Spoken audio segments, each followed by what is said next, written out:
امروز 24 سентябр از این قرار است. دو زن توجیکро با اتهام فحشا از استانبول اخراج کردند. خود زنها میگویند سبب بیرون کردن آنها از ترکیه دیگر بود. پول را گرفت اما بلیط را نداد. وزارت کارهای داخلی از بازداشتی روحبلدی یک شرکت نقلیاتی خبر داد که با وعده انتقال مهاجران کاری با اتوبوس به روسیه پول آنها را از خود کرده است. و طلبات به دوچرخه‌رانی در دوشنبه زیاد شده است. دوستداران این نوع نقلیات از نبود راه موافق شکایت میکنند. ما مثلا دوچرخه‌های ورزشی داریم ولی راه‌هایی که مخصوص برای دوچرخه‌رانی است جاگون نیستند. مقامات وزارت کارهای داخلی تاجیکستان میگویند از استانبول دو زن توجیک را نخست بازداشت نموده و سپس به وطن بازپس فرستاده. گفته می شود آنها در آن کشور به کارهای غیر اخلاقی مشغول بودند. هرچند خود این زنان سبب اخراجشان را از ترکیه دیگرگونه شرح میدهند. مومن احمدی این موضوع را پیگیری کرد و در این باره تفصیلات دارد. دو زن تاجیکی در استانبول با گمان مشغول شدن با عملهای فحش بازداشت شده بودند بعد تاجیکستان استرداد شدند. هفته گذشته در یک رید پلیس شهر استانبول گروه زنها از کشورهای آسیای مرکزی را با گمان مشغول شدن به فاحشگی بازداشت کردند که دو زن تاجیک در میان آنها بود. مقامات تاجیک میگویند با این دو زن که یکی 24 و دیگری 26 سال دارد پس از رسیدن به تاجیکستان صحبت کردند. یکی از این زنها که با دلیل اخلاقی از او آکه نام میبریم روز 24 سентябр در صحبت به رادیو آزادی گفت که او و دوگانه‌هایش با آن گروه زنهای دیگر آسیای مرکزی یکجا بازداشت نشدند. او گفت ساعت 11 شب 17 سентябр او و دوگانه‌اش در خیابان بازداشت شدند. این زن دلیل اخراجش را نداشتن سند و بدوباش غیر قانونی عنوان کرد ولی گفت هیچگاه با تنفروشی مشغول نبود. همصحبت ما گفت که هنوز 5 سال پیش از ترکیه اخراج شده بود و اقرار شد که برای غیر قانونی به این کشور رفته بود و میخواست در یک کارخانه نساجی این کشور کار کند. همراهش به گفته او 2 ماه پیش آمده بود و 1 ماه دیگر برای درست کردن سندهایش در ترکیه فرصت داشت. بازداشت و اخراجش با گمان بیراهگردی رو این زن تهمت و آوازه نادرست میدوند. اما مقامات تاجیک میگویند که مقامات ترکیه هنگام اخراج زنها گفتند که آنها گویا به تن فروشی در این کشور ثبت شده بودند. یک منبع در وزارت کارهای داخلی گفت با این دو زن صحبت شد ولی معلوم شد که آنها در یگان جا در ترکیه رسما کار نمی کنند. این هم صحبت ما گفت آنها نیز شهر دادن نتوانستند که در ترکیه چی کار میکردند. پس از صحبت آنها ثبت نام شده رها شدند.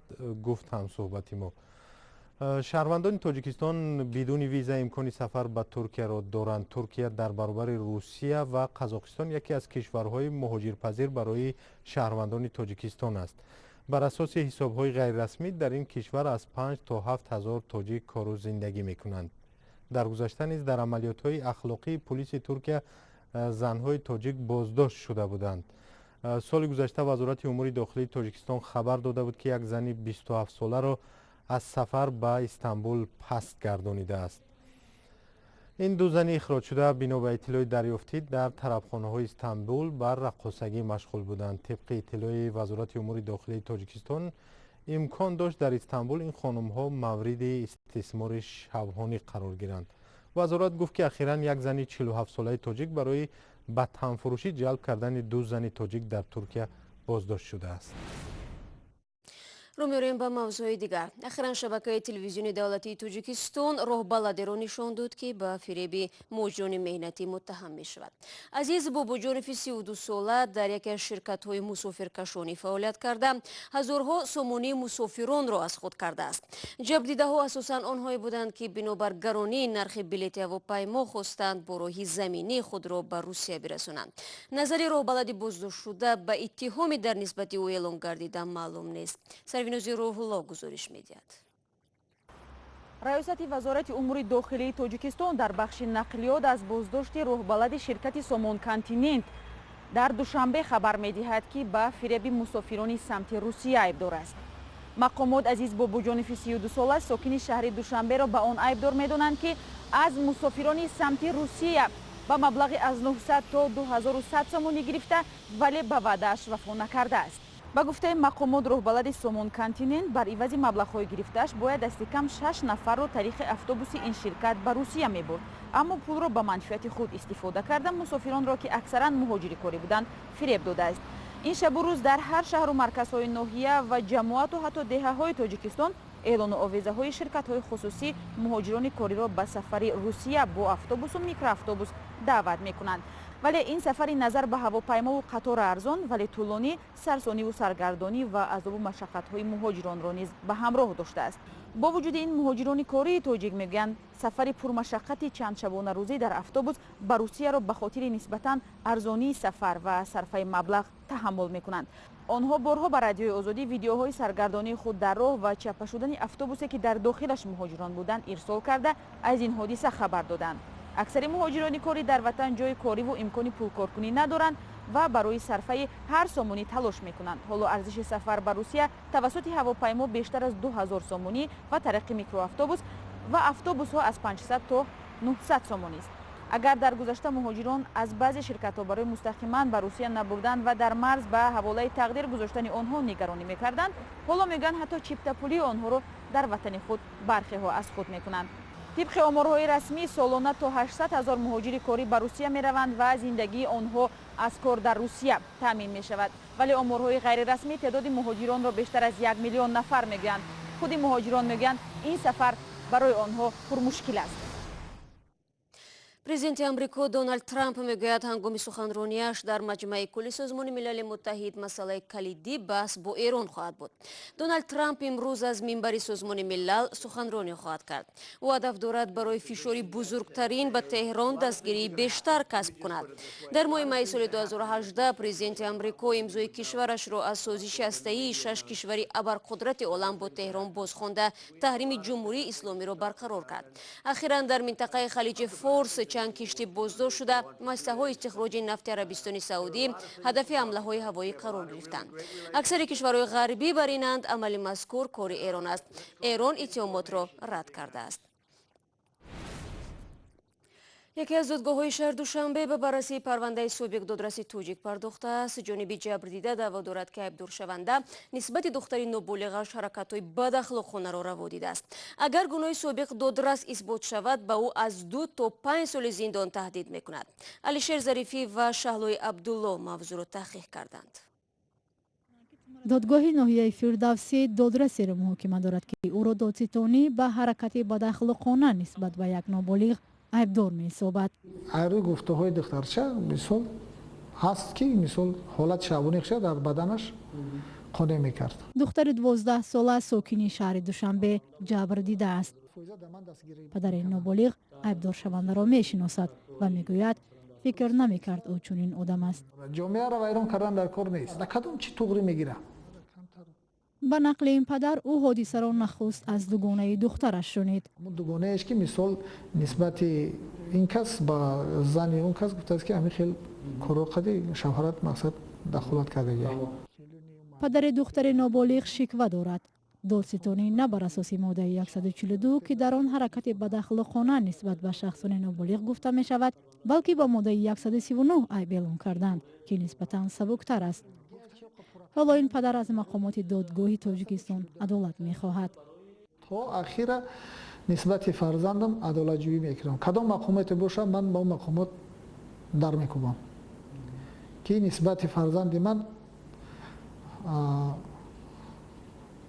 айрӯ адолат мақсад дида баромада шавад ки додраси муттҳам ҳоло дар ҳабс аст ва ақрабояш парвандаи ӯро беасос хонда даъворо тӯҳмат медонанд. ба қавли онҳо ҳеҷ далеле барои гунаҳгор донистани ӯ вуҷуд надорад. ҳимоятгари додраси собиқ зимни як тамоси телефонӣ дар бораи парванда кӯтоҳ суҳбат кард.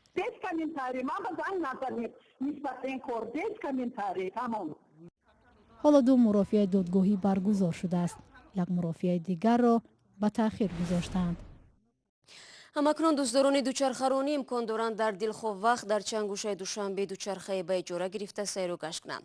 Сарангези Наврӯзшоҳ ва Шодмони Ятим мегӯянд баъзан хоҳишмандон барои иҷораи дучарха навбат ҳам меистанд.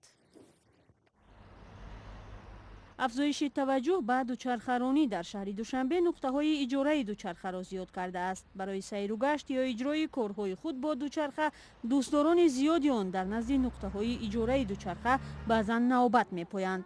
Як соати иҷораи дучарха 10 сомонӣ аст. бисёри одамон ҳастанд ки барои спорт, барои машқ одамоне ҳастанд ки ҷамъ мешаванд бо дӯстонашон меянд ҳама каса велик мегиранд, великронӣ мекунанд. бо пайдо шудани нуқтаҳои нави иҷораи дучарха шумори дучархасаворон ҳам дар кӯчаҳои марказии Душанбе бештар ба назар мерасад. Раҳмоналии 72 сола талош мекунад бештари вақт дучархаронӣ кунад. ӯ мегӯяд ҳам нақлиёти каммасраф аст ва ҳам ба сиҳатиаш фоида дорад. аммо иқрор мекунад ки аксаран аз ҳаракат дар роҳҳо бо велосипед метарсад. ронандаҳо раҳ наметиҳанд, гоҳ вақт омодаи пешатон меистад. агар ҷубор наздик бошад дар ин ҷуборда мепаридира. аксари онҳое ҳам ки мехоҳанд дар шаҳр дучархасаворӣ кунанд мисли Раҳмоналӣ аз набуди роҳҳои мувофиқ шикоят мекунанд. яхело ҷода ба пешход неста ҷои ҳай кардан ба бисёри мошина ба чи хеле правило нарушад мекунанд теза мекунанд барам бисёрам қиндай ҳай кардан дар байни одамон. ин ягона пайроҳаи махсус барои дучархаронӣ дар шаҳри Душанбе аст ки дар кӯчаи Шириншоҳ Шоҳтемур воқеъ аст ва тавре мебинед дар инҷо аломат ҳам гузошта шудааст ва ин роҳ бо як хати сафед аз роҳи пиёдарав ҷудо карда шудааст. аммо мутахассисон мегӯянд ин роҳ ки ҳамагӣ 2 километр масофа дорад ба талабот ҷавобгӯ нест. Маҳмад Саид Шаропов мураббӣ оид ба варзиши дучархаронӣ аз нафароне буд ки барои ҷудо кардани роҳи дучархаронӣ дар ҷодаҳои пойтахт талош кард.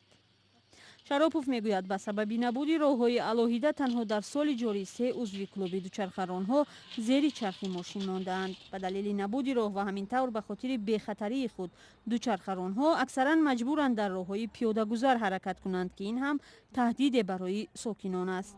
мо мисол дучархҳои варзишӣ дорем, вале роҳҳое ки махсус барои дучархаронӣ аст ҷавобгӯ нестанд.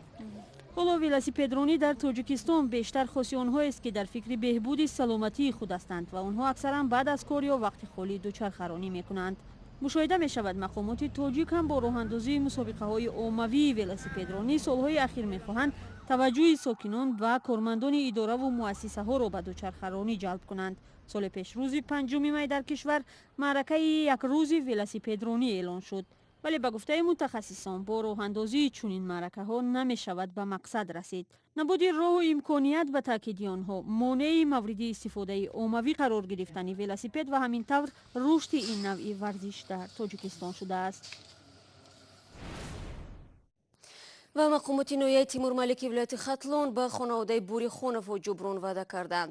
ин оила 2 моҳи пеш 3 фарзанди ноболиғашро аз даст дод ки ба чуқурии кофтаи роҳсозон афтода ҷон доданд. баъди гузориши радиои Озодӣ дар 2 ҳафтаи пеш мақомоти ноҳияи Тимур-Малик ба суроғи хонаводаи Бурихоновҳо рафтанд. Баҳодур Бурихонов дар марги фарзандонаш ширкати роҳсозро гунаҳгор намуда гуфта буд ки бояд омилони марги фарзандонаш муҷозот шаванд. зеро ширкати роҳсозӣ аз сои назди хонаи ӯ шағал гирифта баъд аз анҷоми кор ҷои онро пур накардааст. аммо ҳоло ба гуфтаи мусоҳиби радиои Озодӣ баъди пахши гузориш мақомот ба назди хонаводаи онҳо омада пешниҳоди хонаи дуҳуҷраиро карданд. ва бинандагони азиз 15 дақиқае ки дар ихтиёр доштем ба поён мерасад. барои ҳамроҳиятон сипосгузорем. то 24 соати дигар ки нашри нави барнома тақдим мешавад аз вебсайти радиои Озодӣ истифода кунед. гузоришҳо ва наворҳои ҷолиб чун ҳамеша дар Озодӣ видео канали мо дар YouTube дастрас хоҳад буд. саҳифаҳои мо дар шабакаҳои иҷтимоӣ дар хидмати шумо азизон қарор доранд. тамошои навиди бомдодиро субҳи фардо аз ёд набароред. то фардо худо нигаҳдор.